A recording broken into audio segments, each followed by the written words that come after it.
One, one, one, one, one, one, one, one, one, one, one, one, one. Welcome to the one-on-one. When it comes to ratings, man, we number one. I get the truth, then I give them the scoop. If anybody got a question, I give them the proof. Welcome to the one-on-one. When it comes to ratings, man, we number one. I get the truth, then I give them the scoop. If anybody got a question, I give them the proof. Welcome to One-on-One at Legacy Maker Sports Network.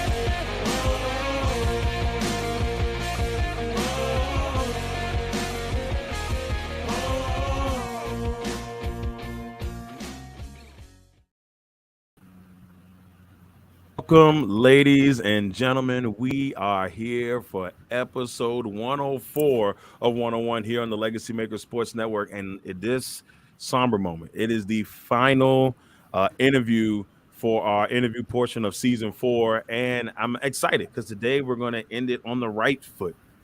No pun intended. I know we talked about that a little bit earlier, but we're going to end it on the right foot today. And normally I would go into this spiel about the amazing guest that I have, but I have a friend of mine that knows my guests extremely well, that he decided last week to kind of give my man some love. So I'm going to let him introduce the greatness I had before me. And before we go, I'm going to let you introduce my guest for next week. Oh my goodness. Yes.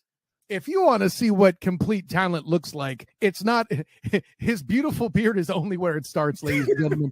The great Shukri Wrights, writing talent for the Hockey News, not listed here, but I can tell you his coverage of the Boston Bruins is second to none. He does play-by-play action. His work with WMFO on 91.5 is fantastic. He is a Boston fan that isn't just a Boston fan, meaning entitlement is not where he lives. Make sure you check out Shukri Wrights on the 101 podcast from Legacy Maker Sports with Darrell Owens, episode 104. It's going to be a great time. I endorse this message. See, and now, look, normally I wouldn't do that. I thought it was the only way. The only way that we do this, man. That's amazing. Well, first and foremost, thank you for having me on. It's an honor and a privilege to be here with you on this episode. And secondly, Kyle Nash, like the man's a stud, and I appreciate the intro so much. I'm humble and flattered by that. I mean, I'm glad you picked a great photo. I mean, listen, although right now I definitely need a haircut, but I'm not gonna give it to next week. But I'll keep it real, man. Like, no, seriously, it's always great to be able to collab and like be on another a person of color's podcast or radio show in this industry and whatnot. So no, I appreciate you having me on. Hey man, look, it's an absolute honor. Like I told you before, it's I watched you from afar. I've seen in the last couple of years, and then we haven't really had a chance to like really talk. This is our first true time talking. Yeah. But I've always seen your work, and I've always seen you do. Excuse me, I've always seen you do your thing, and I'm just like, yeah, he got to get on. Yeah, I got to get my man on the show. So, Shukri, once again, definitely glad to have you. But let's go ahead and get this party started the right way on one-on-one. You know how we always do it, y'all. We start off with the check-in.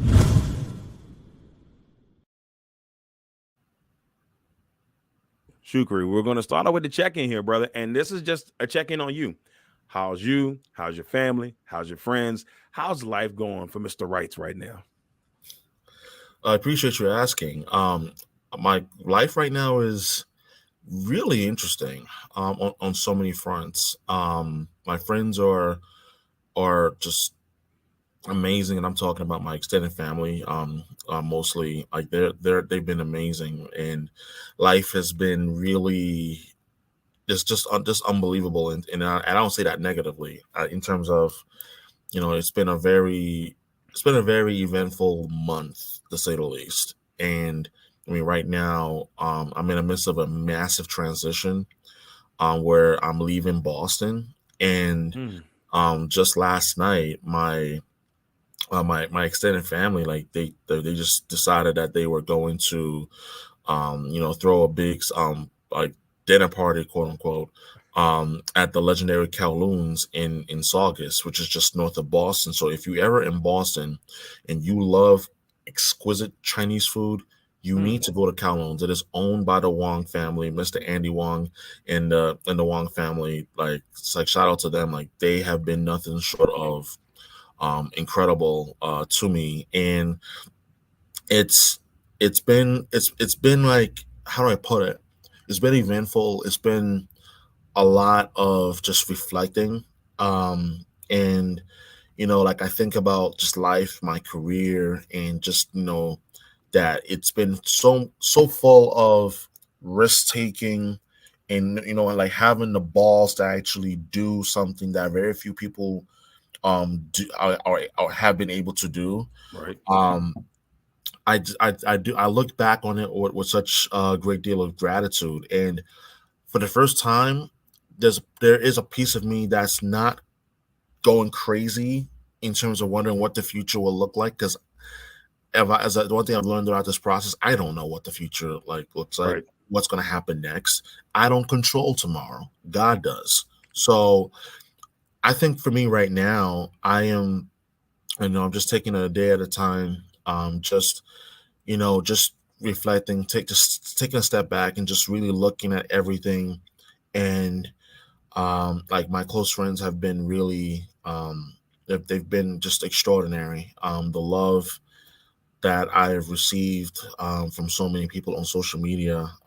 When I dropped the news that I was going to be leaving Boston, it's been touching in many ways. Like, but especially when people in the sports media industry Right. like reach out to you personally, and they're like, yo, like, like, feel free to use me as a reference, or like, yo, I'm like, sad to see you leave, but you know what, I really wish you nothing but the absolute best. It means a lot, and especially the people that I look up to, and I respect. Like, that in itself is something that I'm humbled by. And as I said, I'm just taking everything a day at a time, just really just reflecting on what has been a crazy journey so far. Just even the last 2+ years, it's Right. been crazy. But I do genuinely believe deep down, like, like, the best just really have yet to come, and I'm excited to see what's next. Dude, it's amazing, man. Look, first of all, congratulations on the next step. Thank you. And it's cool to see, especially, and you'll notice in this industry, it's hard sometimes to find a good support system. One, because there's so many people trying to do what you're doing or trying to do what you do, and you don't know if these people are genuinely caring about you, or they're just trying to do whatever it is to get to the next step Oh, yeah. in their career. And Mhm. it's a very tough industry to be in, or even Yeah. attempt to be in, because of those things. And I think, as long as you can keep the foot forward, keep doing your thing, and you're an example. People got your back. And hey, the New York move could will be your best move, or as they said on Boondocks, make your next move your best move. Just move. No, I know my exactly. man Yeah. my man Mhm. Wansler. But yeah, so I mean, congratulations on that, man, and nothing Thank but the you. best. Nothing but the Thank best. you. Now I'm going to Boston November 5th Mhm. or 4th for Commanders and Patriots. Oh, that's So amazing. I'm gonna go ahead and check Calhoun's in there. I'm gonna make Kowloons. Calhoun's. Kowloons. Kowloons. I thought you said Cal. Okay, so No. Kowloons. Mhm. After the show, I'm gonna get you to send that to me, because I'm gonna go and check it out. Then I'm gonna You take should. pictures and send it to you, brother, when we get there. All right, so Mhm. let's go ahead and get into it. Let's talk about how where your passion for sports come from when you were 7, 8, 9 years old.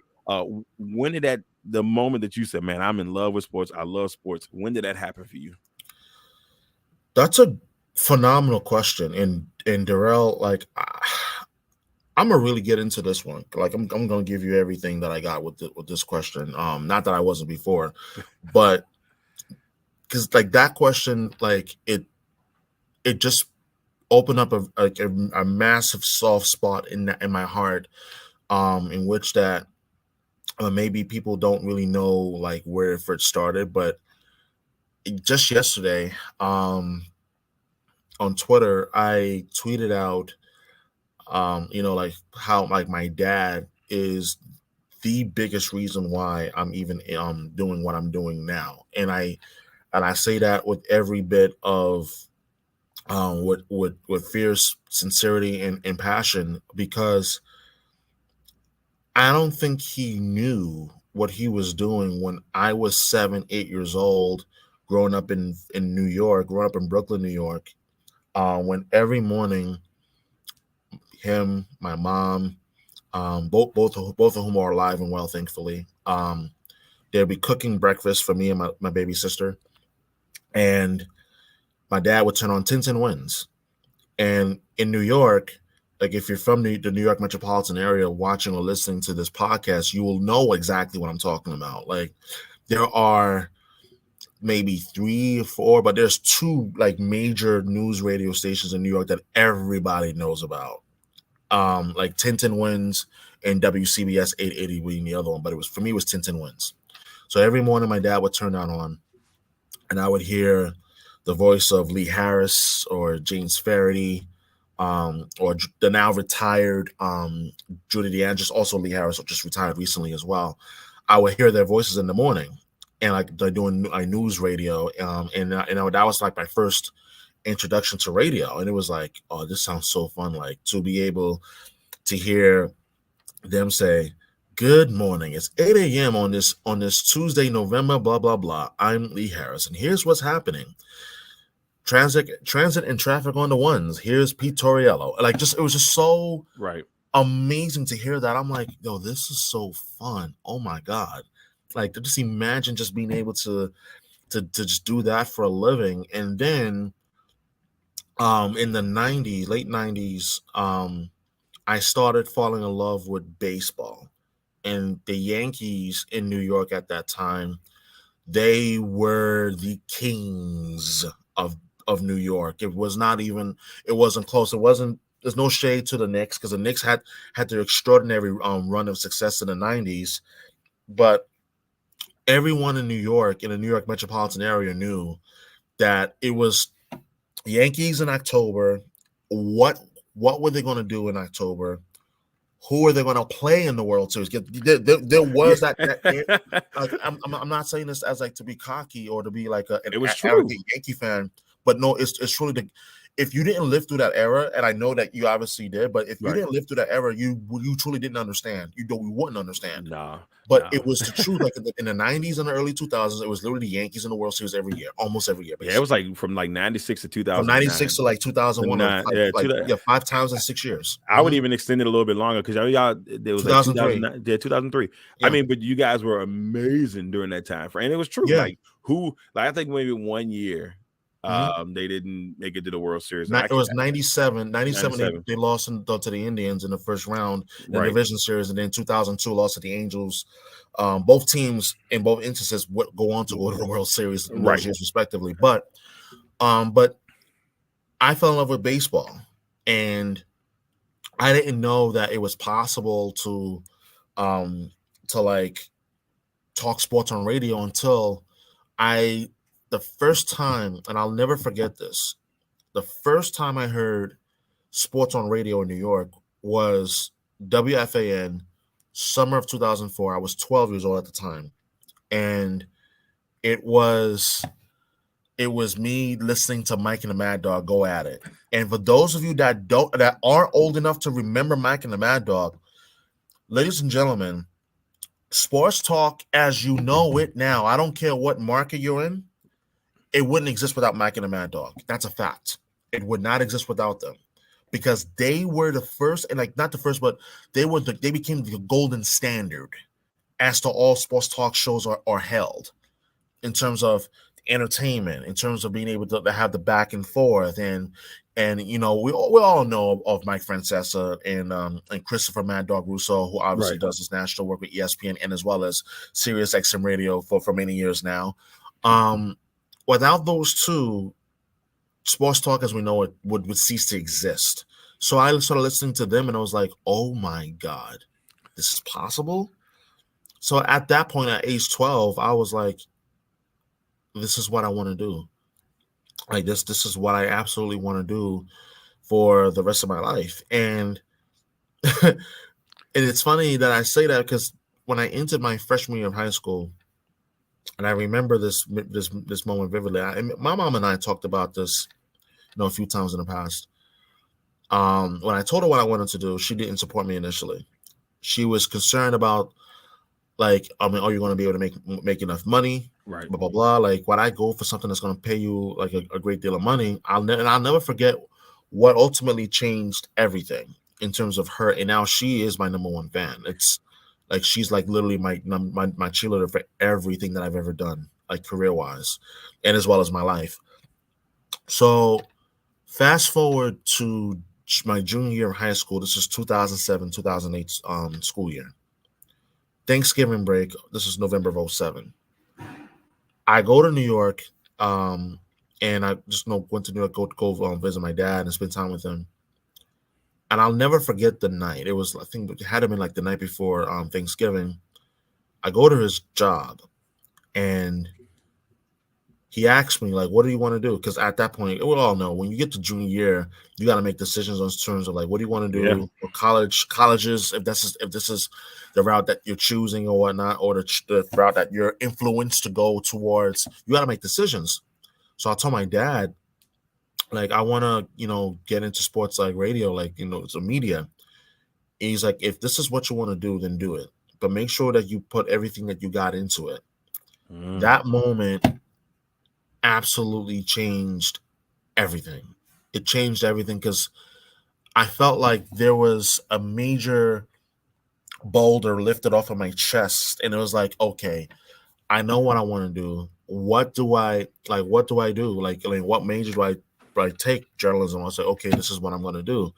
And that's where my love of sports and radio like really came in. It wasn't even through sports. It was through news. It was through growing up to waking up to Tins and Wins every weekday morning, and even some weekends, but primarily weekday mornings. And then also, to be honest with you, living through 9/11 in New York, and to be frank with you, the news coverage of that day, and obviously being in New York that day, and everything I remember still distinctly to this day, influenced me even more that this is what I want to do. Like, sports is the candy land of life. Like, Agreed. it really is the candy. It's not life and death. What people had to do that day in terms of news, media, and whatnot truly involved life and death, because there were thousands of lives lost, as we know. So that created an even deeper spark within me that this is what I want to do. I don't care how long it takes. This is what I'm going to invest my heart and soul, my blood, sweat, and tears into. So that's where it all came from. Man, see, and it's crazy because like when you get that itch when you're younger and you finally figure out exactly what you want to do. And I love the fact that your parents supported you on that. Yeah. It took mom a little bit longer, but it's good that they supported you all the way on that. I'll throw this in there real quick. It's funny because like with my parents, like my mom was like, nah, bro. So it took a while. Like, I mean, I took the long journey to get to this point. It wasn't until I was 30 and I said, all right, Darrell, you've always wanted to do this. You've been doing PA announcing for 24 years. You've been doing this and that. You know what you want to do. You want to do play-by-play. You want to do this. You want to, and it was one of those things where I said, okay, I got to make the leap. Now, social media obviously made it a little bit easier for us to get 100%. to that, to definitely get to that point. And obviously, you want to still, pay your dues. I mean, if personally for me, I know I want to pay my dues to get to that point. 7 years into this now, and I wanted to pay my dues no matter what to get to where I am. I think that's a big part of it. And speaking, you took that college journey. Can you take us through your college journey and how you got to this point in your career right now? Ooh, my college journey was wild. I mean, no parties, right? It's bringing a big smile to my face. You was a saint, right? No parties, right? Oh no. I was definitely no saint. I was like, look, don't get me wrong. I actually was not a person that partied much in college. Mm-hmm. I'm not saying that I never did. Like I went to a couple of parties here and there. Yeah, here and there. But outside of that, it was like 98% of the time, nah. But what's hilarious, and this is the aspect of it that I love talking about because I feel like people need to hear this. So I look at my college years in New York. I went to LIU, Long Island University, Brooklyn campus, from between 2009 and 2015. I look at that in two parts. The first part was the self learning journey, where when you're between the ages of 18 and 21 during those years in college, you're trying to learn and figure out who you are. And I strongly believe that those years are truly the most critical years of your life. Not because of career, not because of money, not because of social influences, is because you have to figure out who you are, who do you want to be. So a lot of those times when I like those Friday nights and Saturday nights where people are, going out to either parties or going out doing this, yada yada yada. To tell you the truth, Darrell, I spent a lot of those times alone. Like honestly, like I can remember distinctly. It'll be a Friday, and I just finished my like Friday prayer on campus. I have no classes. I'm hanging out with my fellow Muslim friends and whatnot. And come, let's say 4:30, 5 o'clock, it's just me. And it's like, okay, what am I going to do tonight? I didn't go partying. More times than not, what I ended up doing was I would either go to Newport Mall in Jersey City. I'll take the path either from 33rd Street or from the World Trade Center across the Hudson, the Newport Mall. I'll go to the movies. I would go sit there, go enjoy a movie or two, or I would go to the spot called Port Imperial, where I still believe that particular spot in Weehawken, New Jersey, is got the best views of the New York skyline you probably would ever find. And I would just sit there, not because I was angry. I would just sit there and just be to myself. And through that process, I learned that the most powerful thing you can do as an individual, learn to enjoy your own company. Because those 3 years, and again, this is only part one of my college experience. It's between 09 and 12 that I had to learn how to enjoy my own company, because 95% of the time I didn't have anybody to hang out with, either not because I didn't reach out, but when I did, it was either, oh, I'm busy or whatever the excuse was. It's like, man, I'm sorry. I ain't got time for it. Like, no. Yeah, like, so it's like, all right, I'm going to enjoy my own company. I'm going to enjoy that, because if I don't learn to enjoy my own company, like, you become too dependent on company from other people. And through that, you set yourself up for failure, because at the end of the day, you got to learn to be able to sit somewhere by yourself and be okay with just the deafening silence. You have to be okay with that. So for me, though, that first part of my college journey, it was literally about discovering who I am, discovering what my strengths are, and working on developing that. And it was because of that, and I maintain this point to this day. If I didn't learn how to be okay being by myself, I don't think I'll make the move to Boston. In fact, I don't think it happens, because the move to Boston in itself was a whole nother level of ballsy. And more on that a little later on. So now it takes me to part two of my college career. This is from between 2012 to 2015. 2012-13, that school year, I remember being in an interesting place in time, whereas I was going through a personal transition in terms of like life, heartbreak. My dad nearly dying from a near fatal stroke in February of 2012. He survived, and he's doing fine now. Awesome. And I remember that fall of 2012 as being a point where I was just like, where do I begin? Like, I had been co-hosting on college radio, but I never really had my own platform, like, at all. I was doing co-hosting shows on WLIU, but I never really had my own platform or didn't know what to do next. So spring 2013 was the first turn of the tide. I had an undergrad class.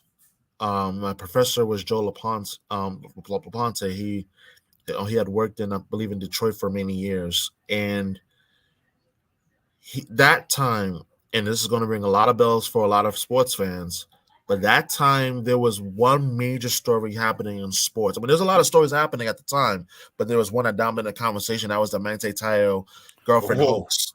God. Was now 10 years ago. Amazingly, right? That's crazy. Yeah. So great documentary on Netflix, by the way.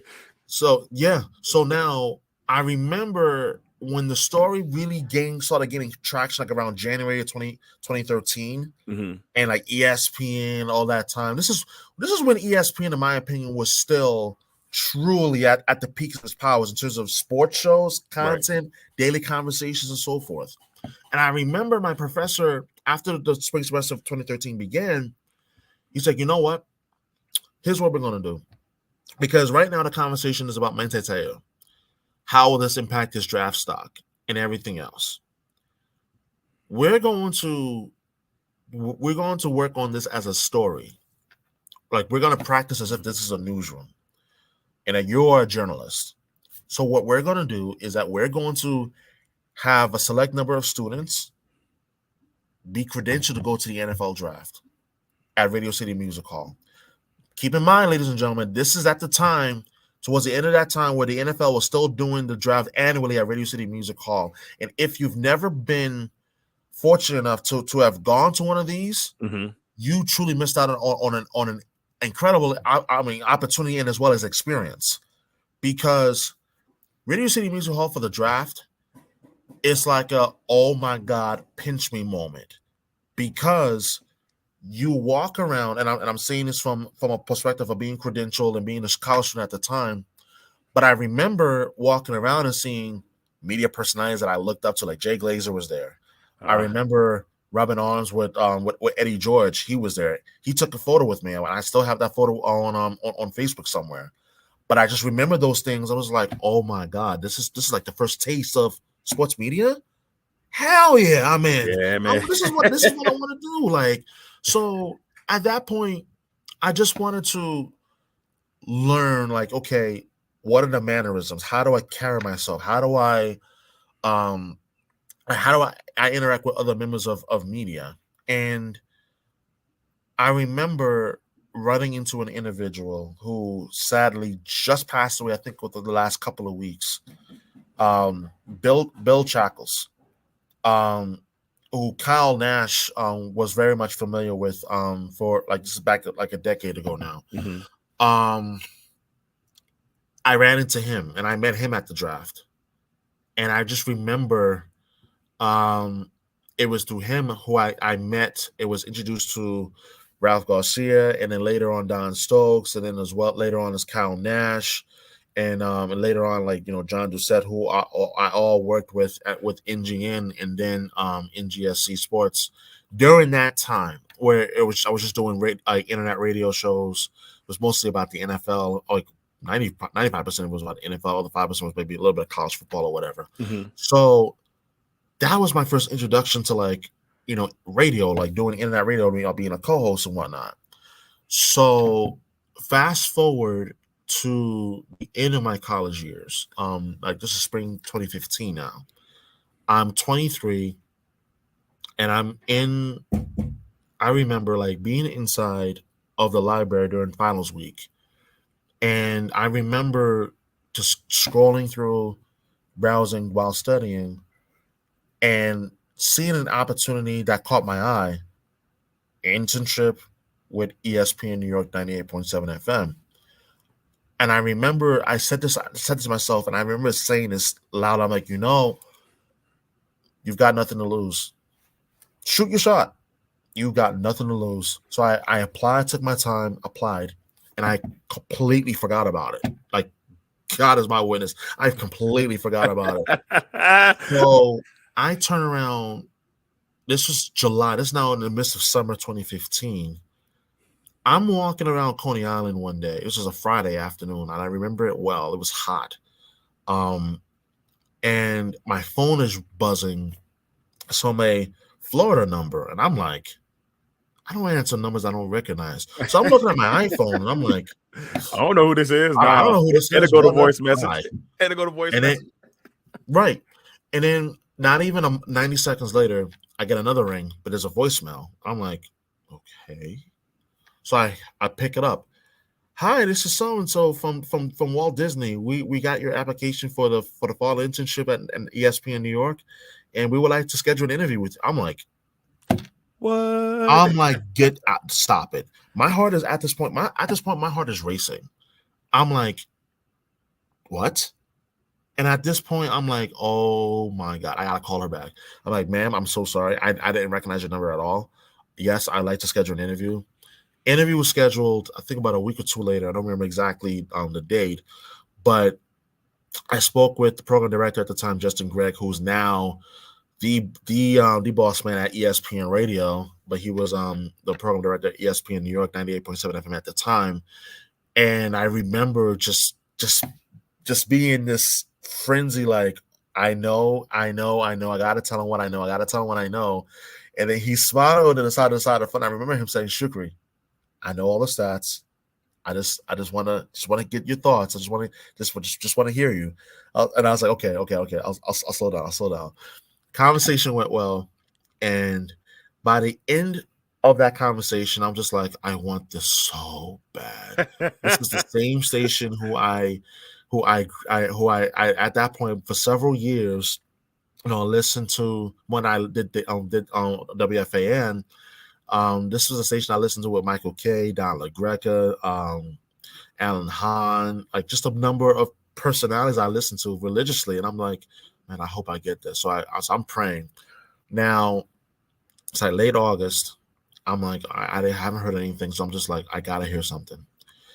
So I reached out to the person who contacted me for the interview to begin with. I contacted her, and she was like, actually, we do have an update for you, but what time is a good time to talk to you about it? And I was like, I'm actually free now, but yeah, let's talk.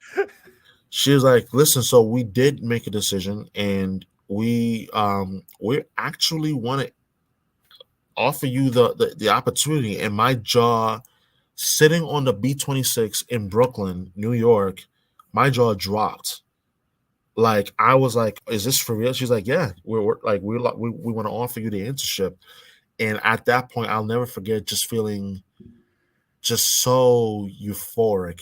And I was like, this is so incredible. And I remember sharing the news with my parents, and they were just like elated for joy. And I was just like, this is a station I spent my teenage years listening to. Like, are you kidding me?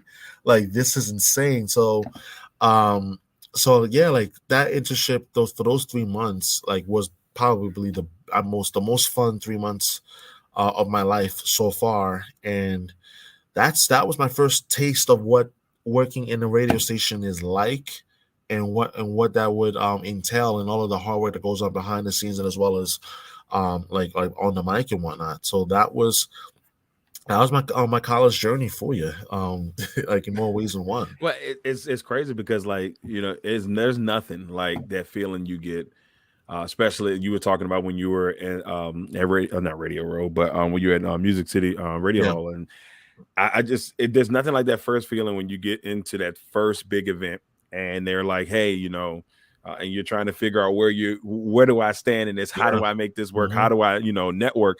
And the networking is the biggest part of all of this. It is. I mean, people don't, I think a lot of people don't realize the networking is the biggest part of this media business, this media game, whatever way you want to phrase it. But it's such a huge part. And just being able to be, I mean, we've both done it now for years. And you get to a point, you said, you get used to it. you get used to it, but you never get used to it. It's like Correct. every time you pull up, you're like, man, I'm still can't believe that I'm able to do the stuff that I looked at as a child and said to myself, man, one day I'm gonna be there. Well, you're doing it now. You're doing it now, and there's Yeah. nothing like that feeling. And you know, you never. And when you're having that feeling in somewhere that you in a job or a position that you love, you know, it never gets boring to you, and you'll never. You know, that's that. Hey, I'm get a chance to be excited going to work every day. That's the vision you get from that. It's Oh a yeah. beautiful, beautiful thing. All right, so we got two more things before we head to our next segment.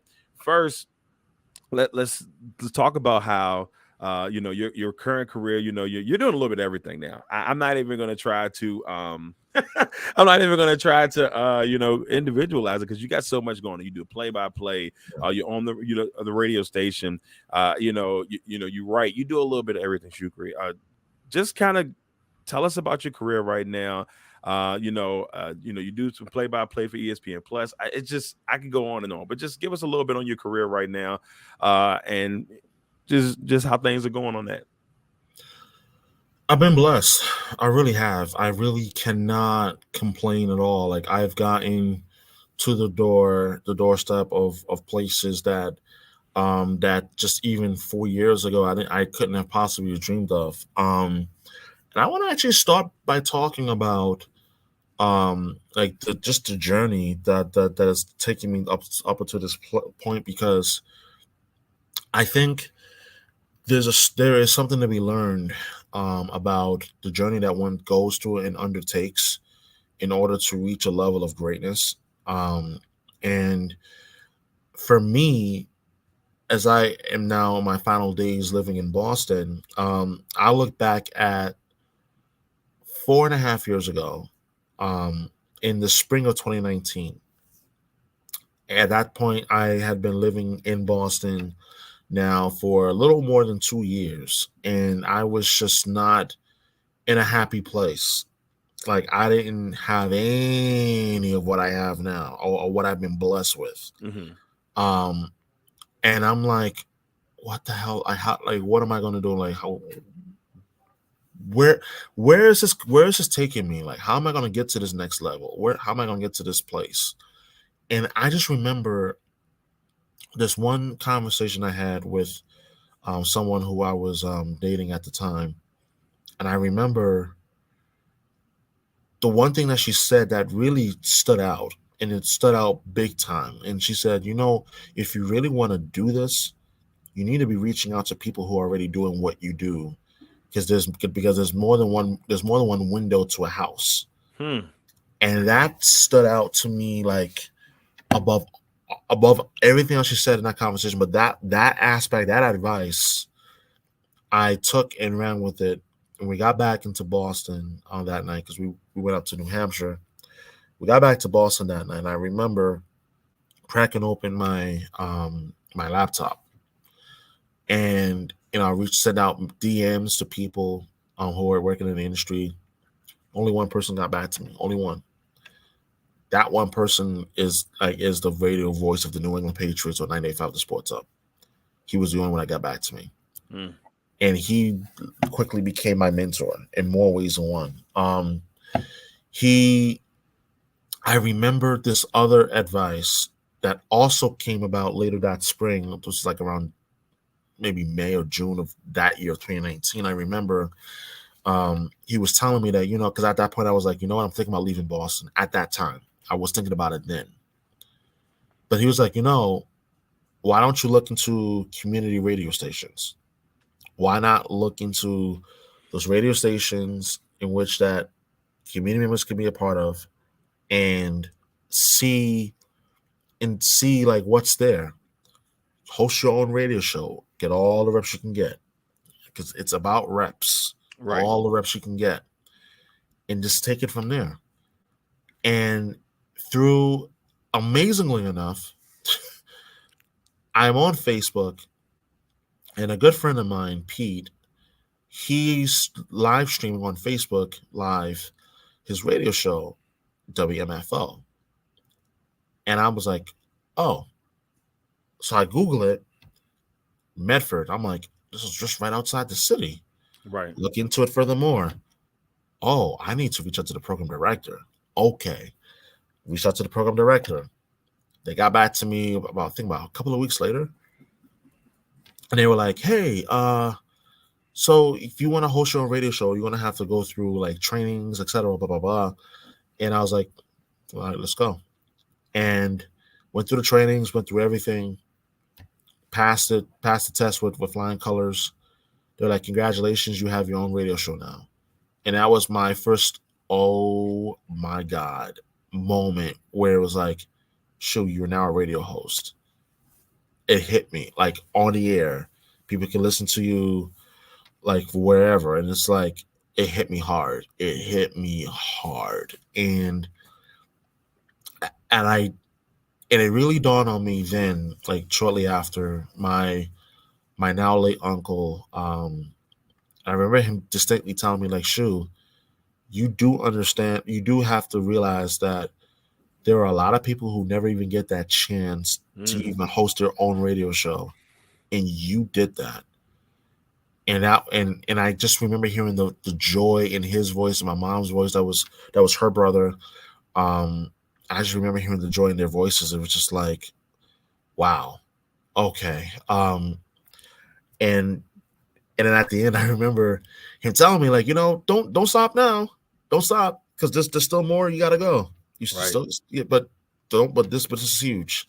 And I just remember thinking, by the time I got to December 2019, I said, you know what? I want to leave this job that I've been unhappy at the Brigham and Women's Hospital that I was working at the time, and just pursue this full time.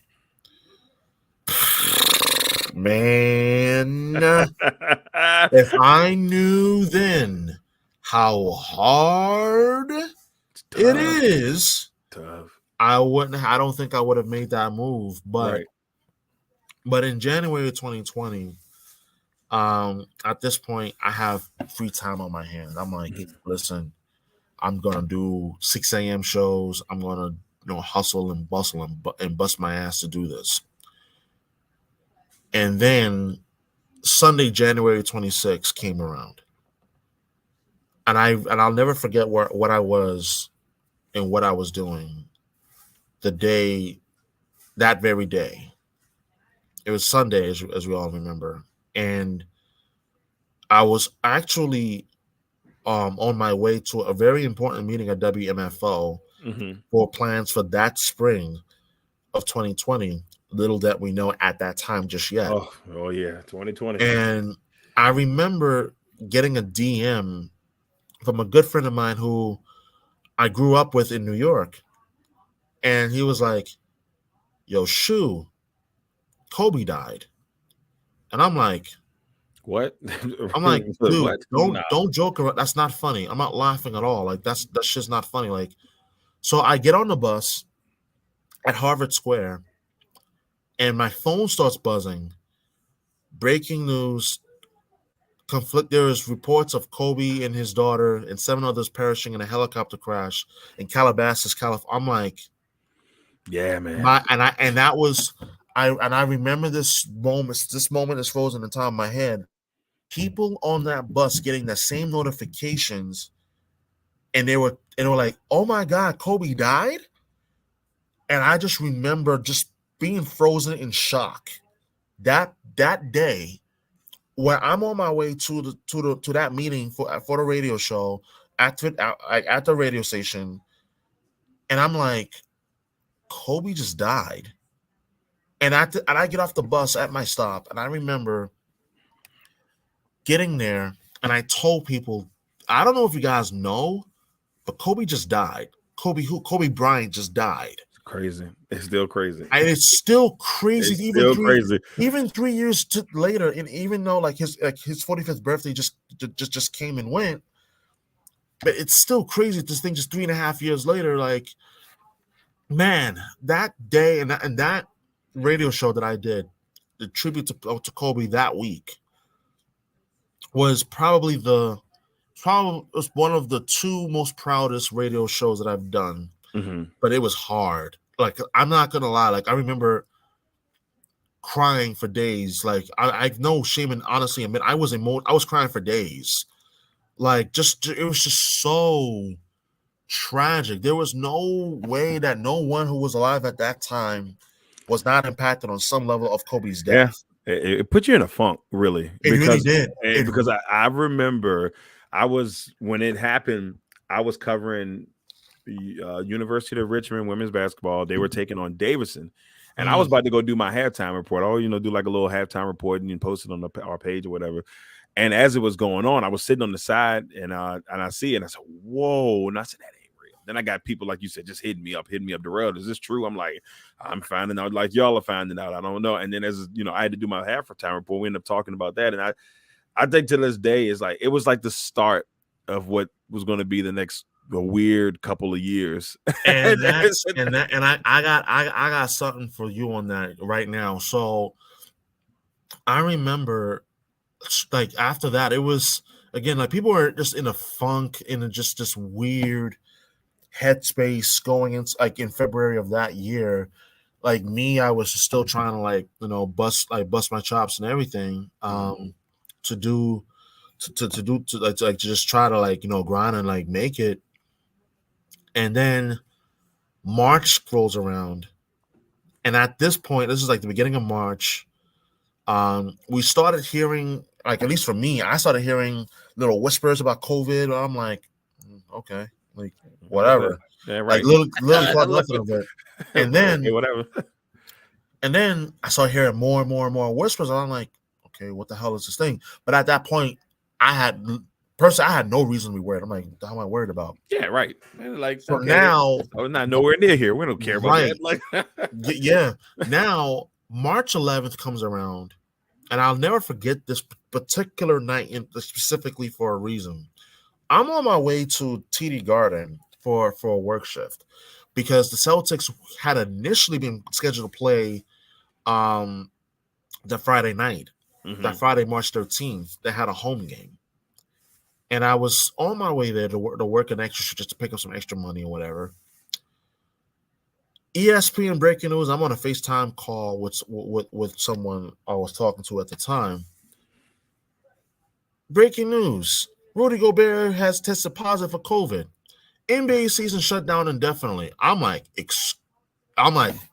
Like, excuse me? I'm like, excuse me, like, come again?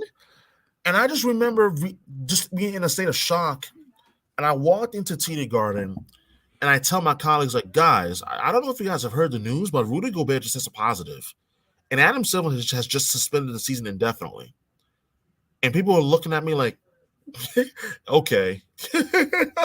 Like, nobody was like taking it serious, and it was just like, wow. And I just remember the very next day, at this point, people were talking like, if the NBA is suspending its season indefinitely, what about the other three major sports, including March Madness, which was scheduled to have started as well?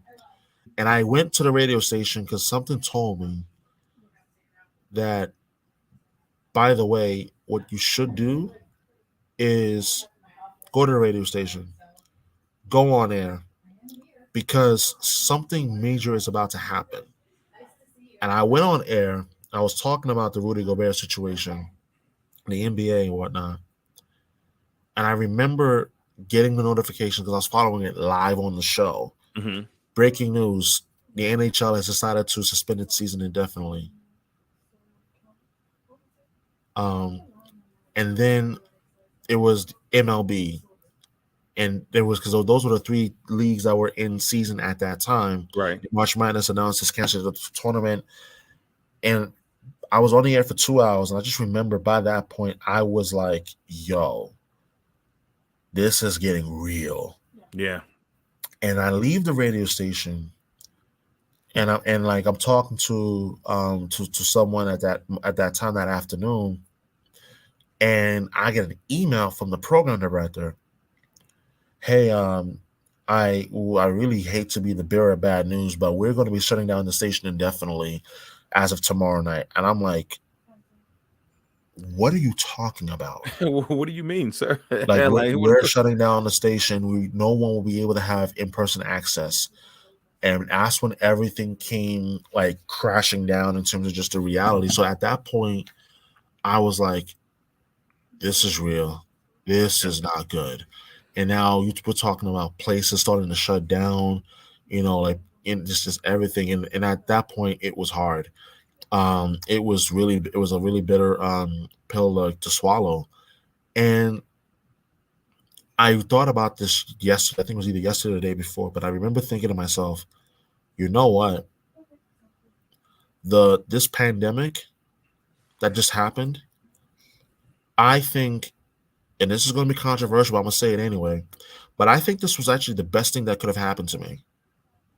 I deeply feel that way. I want to explain why. It was a horrible time in the world. Absolutely. There's no disputing that.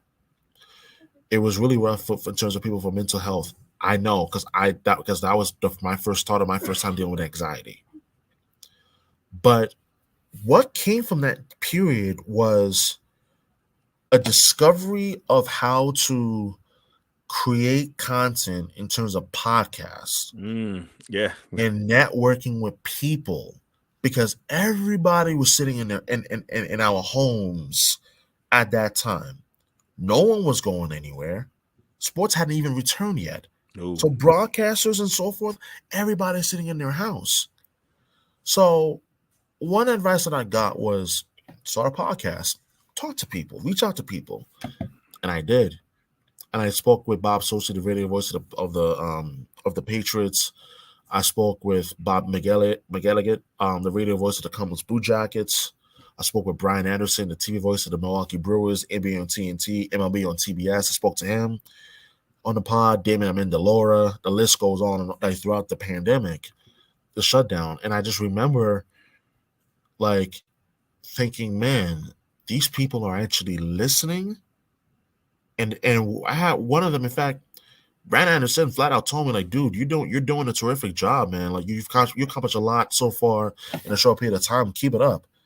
And for me to hear that from him directly in that episode, it was like, oh my God.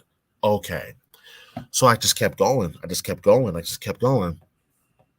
But what started out as something so innocent became much more larger than I could have ever realized or dreamed of. So at the end of the restrictions, like towards the end of it, this was now spring of 2021.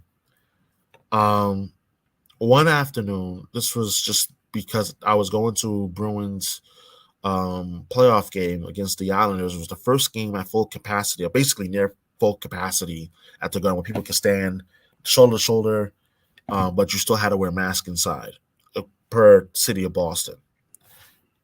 And I remember making a video, trying to pump people up going to the game. And that video just went viral. And people loved it.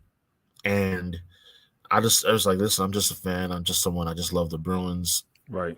Cool. Thought nothing much of it.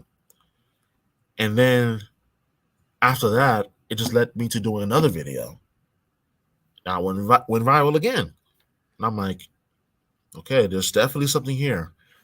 Okay. And then the Bruins lose or were struggling in that series against the Islanders. I do another video. That one goes viral. And at this point, I'm like, there's something happening. I don't know what this is. But you need to, whatever this is, keep doing it. Keep doing it. Bruins videos, keep going.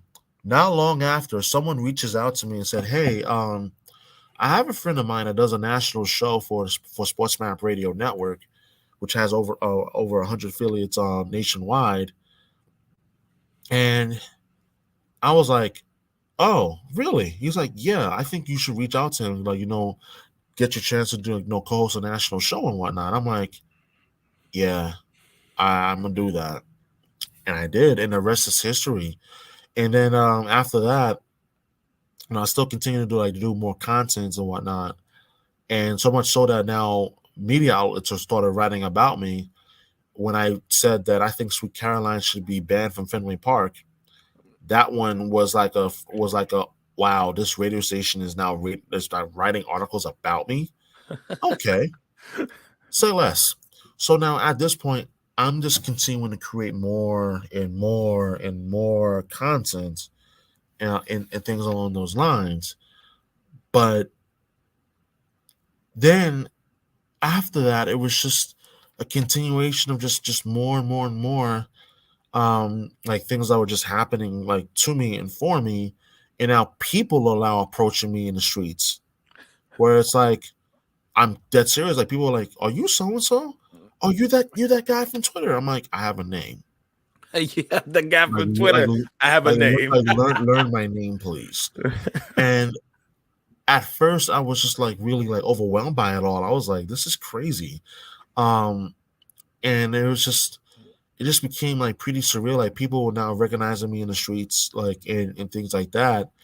And all the while, I'm still doing my radio show, still doing the podcast, still doing, um, X, Y, and Z. So all of that was just continuing to just build, and build. And at this point, I remember this was now well over a year ago. Um, Someone told me in Boston Sports Media um, that now radio programmers were now recognizing what I'm doing. It was like, seriously? They're like, yeah, like you're like conversations are now being had about you.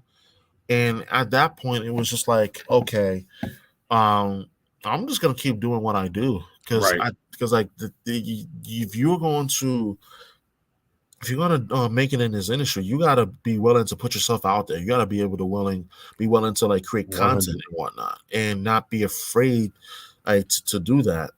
And as far as the play-by-play opportunity was concerned, it didn't. I don't think it came because of the content I was creating. I think it came because of the networking, really, more than anything. Mhm. Um, I first started 2 years ago, broadcasting like high school football games, and then I had a couple of opportunities to do play-by-play for like high school hockey, and then college hockey. Was college hockey, then high school hockey, um, and whatnot. So one afternoon, which was March of last year, I was just in a funk. I was pretty upset about some things that were happening, and I go to the mosque. I pray, and I leave. Phone buzzes. I got a message on LinkedIn. Hi, this is so and so from Brown University. We saw your content on LinkedIn, and we were wondering if you'd be interested in broadcasting a select number of games on ESPN Plus for Brown University baseball. Mm. By all means. I'm like, excuse me? This is out of nowhere. Like Right. only the Almighty knows he knows what he was doing in that moment in time. So he reaches out to me, and I'm like, I need to do some Google real quick just to see, like, okay, is this real? Oh yeah, it's an Ivy League school in Providence, Rhode Island. It's Oh, where real. are the games broadcast? Oh, on ESPN Plus. I'm like, What? yeah, I'm I'll be very there. interested. Yes, I like to talk with whoever. I'll be there. And they literally offered me the job the very same day, That's awesome. and that's how my broadcasting career began. And and like, so as I said, like, I've been fortunate, I've been blessed, to do what I do. But I would also say that there's definitely been a lot of learning to do, on my part, in terms of what I need to do to get better and continue to get better. So yeah, like I would say that number one, networking, and then also create content, continue to do what you do now, and that's going to certainly open up doors for you, especially when the time is right, and like when God is ready to open those doors for you. And see fit. I look. It's funny. you're 100% on that. The networking will continue to be the biggest piece of that. I want to go back and say something about 2020 real quick before we move on. It's funny because when 2020 hit, that's how this show got started. You were talking about the podcast, like, our network was in a good spot. We were starting to grow, and then boom, this happens. And, okay, what do we do now? So I went through, started this podcast. Then I started doing play-by-play on like Madden games. I started a tournament and was like, all right, look, we don't have sports right now, but we're going to do Madden, and we did the NBA Finals. We may not have the NBA Finals, but we're going to do it. So every day I sat in this room, and I'm like, I got to get – people were like, yo, Darrell, I'm watching the game tonight. What time it start? People was hitting me like, hey, what time it start? People was taking pictures of their jersey, talking about Bears taking on the all-time 49ers team tonight. We about to show them who run the project. It's like I said, everything was like, I just did the play-by-play while Madden was like the computer did it. And it was so much fun. Cal told me, he was like, Darrell, that's the first time that I met you was watching you do, the play-by-play. And so, but it was such a crazy time because you had to be very smart. Yes. You had to like try to figure out, all right, we're growing, but sports is gone. How do you keep it growing? So that, you had to take that leap and trying to figure out where you go from there. And, I will say this about your play-by-play. I love the fact that, you put it out there and it came to you because you were patient and hey, look, it just kind of grew into you. And now look at you. You're balling, my man. You're balling. Thank you. I appreciate that. Thank you. All right, everybody. Let's go to our next segment. It is time for quick ones.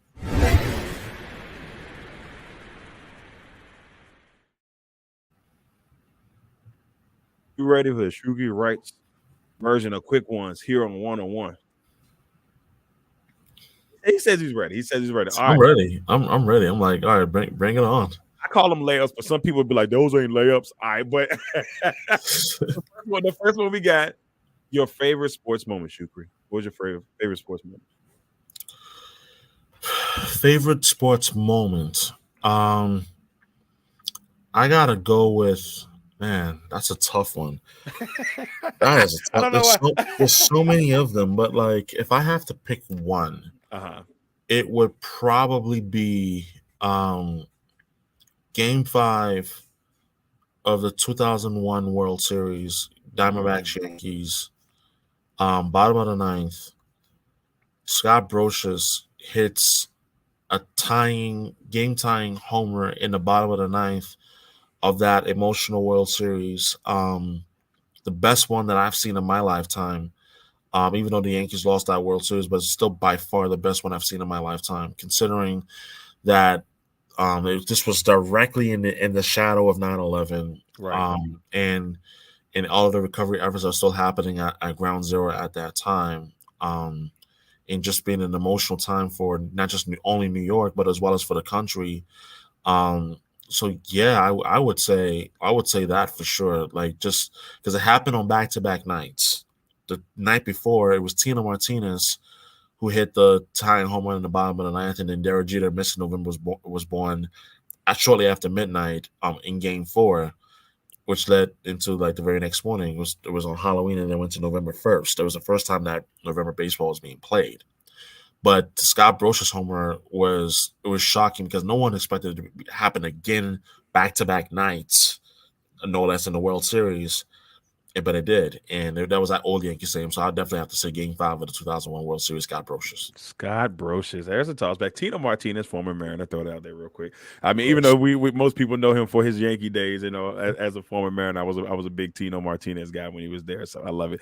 Next one, worst sports moment.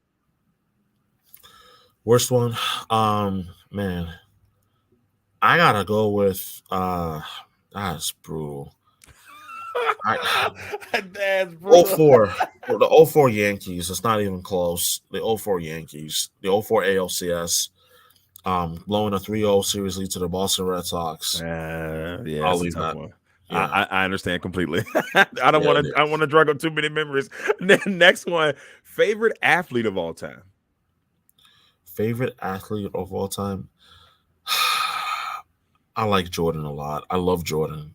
Like Michael Jordan, before the Last Dance documentary, like he was that guy for me. Someone who grew up watching the NBA on NBC back in the day. It was yeah, like that for him easily it's gotta be Jordan. It's tough not to love Michael Jordan. It really was tough not to love Michael Jordan. During that time frame, he was absolutely amazing, and still is amazing. Somehow Jordan is still doing his thing, Oh even yeah. though he's not the athlete, but Jordan is still relevant, no Yep. matter what anybody says. The GOAT. Mhm. We're not gonna get into the GOAT debate because that's a whole other thing. Next one, worst actor on TV/movies. Who's the worst? Like you just like I can't stand watching this person as an actor. It could be on TVs or movies. Just the worst. But like I don't mess with that person. That's tough because I don't have. Damn. Okay. You can name a couple. I'll let you name a couple if it makes it a little bit easier. So I would go with. Man, I'm really not a fan of Amy. I think it's Amy Schumer. I don't. Yeah, Schumer, the one that she was in Trainwreck with. Yeah, I'm yeah. not a fan of her at all. I don't I'm think really she's not. funny. I don't think she's funny. No, I don't think she is at all, honestly. So I gotta go with her. Like that would be It's actually a really good one because I don't think she's funny. I agree with you 100% on that. Yeah. All right, so last one on quick ones. All right, so you go on bowling, right? And you can choose 3 celebrities to go with you bowling. Who you taking with you? And they could be dead or alive. For me, it would be Joy Taylor. Okay. Joy Taylor. For me, it would also I have to throw in I gotta throw in Tom Brady. Yes, gotta throw the GOAT. And also third one, man. I'm gonna go unconventional here, but I would actually would not mind taking with me man, Salma Hayek. Oh man, the childhood crush. Of course. Oh, the childhood crush. That's a good one, man. Look, can I come? I would like to partake in this as well. I just want to throw that in there. Oh, all right, everybody. That was it for the Shukri Wrights versions of quick ones here on One. And ladies and gentlemen, it is time to go to our last segment. It is time to leave your legacy. Shukri, we want to thank you, brother. We want to thank you for coming on and spending time with us, telling us about your career, telling us about how your life has went up into this point. We truly appreciate you coming on, spending the time with us, man. And before we go, last question. When you decide to leave, when you decide to say, man, I'm hanging up the mic, I'm gonna chill out. I don't know what your drink of choice is. I'm gonna throw a pina colada in there for now. But if you, I don't know what your drink of choice is, if you do drink, if it's a root beer, that's fine too. We're all down for that. But when you decide to hang it all up, what type of impact do you want to leave in the sports journalism game, or just in life in general? Someone who never gave up, even through all the trials and tribulations that I've gone through. Like someone who never gave up and really learned the lessons that in terms of taking a chance on yourself, because I feel like my life, my adult life, by and large part, has been about taking chances on yourself. And I think that in itself, I really hope that people would take that and use that as inspiration, because it's not always easy, and even days you're gonna have hard days, but you still gotta overcome that and find your voice and to find that strength and to persevere through the challenges and so forth. So I would say, simply put, I would hope that my lasting legacy when my time is up is someone who didn't give up, someone who who persevered through the difficult times, not only found a way but continue to just keep trying, you keep trying. And I think just to be, and also just to even be remembered at all is what would really be most meaningful for me. So, yeah. All right, man. There it is. Great words of advice. Great vision there. Shukri, why don't you let everybody know where they can find you, brother? Absolutely. You can find me on Twitter at Shukri Wrights. Also find me on TikTok, the same handle at Shukri Wrights. Instagram at SWrightsRadio_. That's where you can find me on social media. There he is, ladies and gentlemen. Shukri Wrights, finishing it off properly. The right way, as we said earlier. Yes, pun intended this time. Finishing it the right way, our interview portion of 101.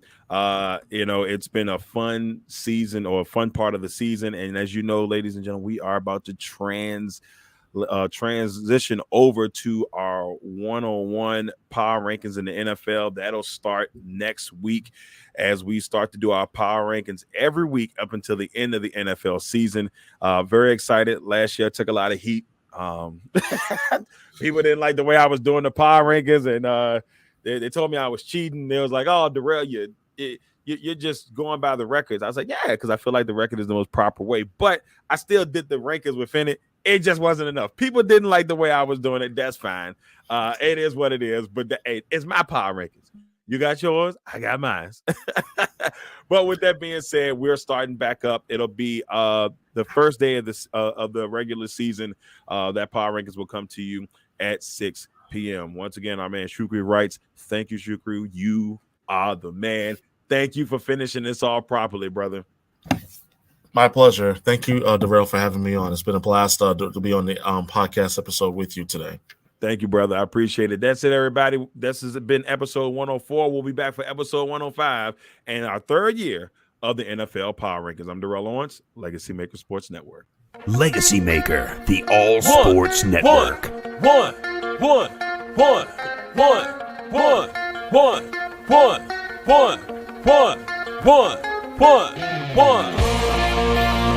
Welcome to the 101. When it comes to ratings, man, we number one. I get the truth, then I give them the scoop. If anybody got a question, I give them the